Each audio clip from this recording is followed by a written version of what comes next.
xogayaa khayraadka dabiiciga golihiisa dhexe ku jira xusbiga qaybtiisa fulinta ku jirta maanta ay taariikhdu tahay 27 December waxaan go'aansaday inaan iska casilo xilka aanu hayo xusbiga ee xogayaa khayraadka dabiiciga golihiisa dhexe iska casilo gudihiisa fulinta iska casilo xubinimadiina iska casilo qodobkaasaan idinku yeedhay qodobka labaadaan idinku yeedhay waxa weeyaan siyaasadii Somaliland imika waxay maraysaa meel aad runtii warwar badan u leh markaad aragto xusbiyadu qaabka ay u ololeynayaan maaha wadaniyo kulmiye especially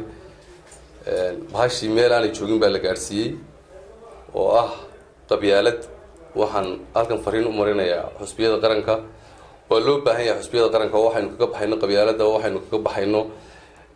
dimuqraadiyadda ku hiigsanaynay laakiin sidan ay maanta u socotay waxaad moodaa inaynu mayna sii galayno waxaan kula talin lahaa in kor loo soo kaco xusbiyada qabyaaladda laga daayo dadkana jahwareerka laga daayo xusbi walibana wuxuu hayo iyo wuxuu ummadda u qabanayo uu kula tartamo uu soo bandhigo waa talo xusbiyada ah qodobka ugu dambeysaan soo koobaya waxa weeyaan waddanka waxaa ka jirta abaar aada u baahsan especially gobollada bari waxaadna moodaa galbeedka especially xusbiyada ama mucaarada aadan ama muxaafada aadan ama dowladda haataan inaan xoogaalka ahayn markaad aragto siday u dhaqmayaan xafladaha ay samaysanayaan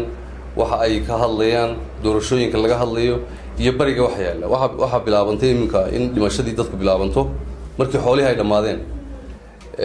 biyo la'aani dhacday baad la'aani dhacday roobkii ilaahay xaggiisa uu ka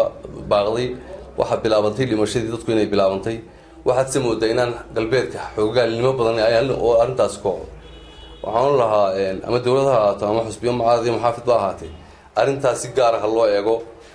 ha la joojiyo ololahan faraha badan ee qabyaaladaysan ha la joojiyo xafladahan qayralcaadiga ah ee lacagaha badan ku baxayso doorashadan laga hadlayo runtii uma taalo dadkaas waayo dad ay gaajo u baqteeyo oo dhibaato haysato oo biyo la'aan haysato in dushooda lagu murmo maalin walba ay tiifiyada ka daawadaan reer hebel baanu nahay iyo doorasho dhacaysa iyo xusbi hebel baanu nahay xusbi hebel baa sidan sameeyey runtii shay bay ku tahay marka horena qofku maalintii aan xusbiga kulmi wadani gelayay anigu miyirkayga iyo maankayga iyo maskaxdayda qabo baan galay iminkana intii leeg anigoo ah baan ka baxayaa sababaha aan uga baxayay ugu waaweyn anigoo runtii jecelnaan mar dambe tafsiiran oo balbalaaran uga warramo waan soo koobayaa waxa weeyaan waxaad moodaa in xusbinimadii mucaaradnimadii meesha waayo waxaanu doonayn mucaaradku waa inuu wax saxaa waa inuu waxa dowladda ka qaldan iyo xusbi xaakamka ka qaldan uu saxaa oo mucaaradnimada dee ma aha inaynu wax ku duminay inaynu wax ku toosinaa baynu u baahanna waxaadse moodaa iminka in mucaarad iyo muxaafid kii leelftoodii la kala garan laayay oo midba meel alla meeshu u jeeday iyo meeshu ka socda toona keebaa mucaarada keebaa muxaafid iminka wadani aanu ahayn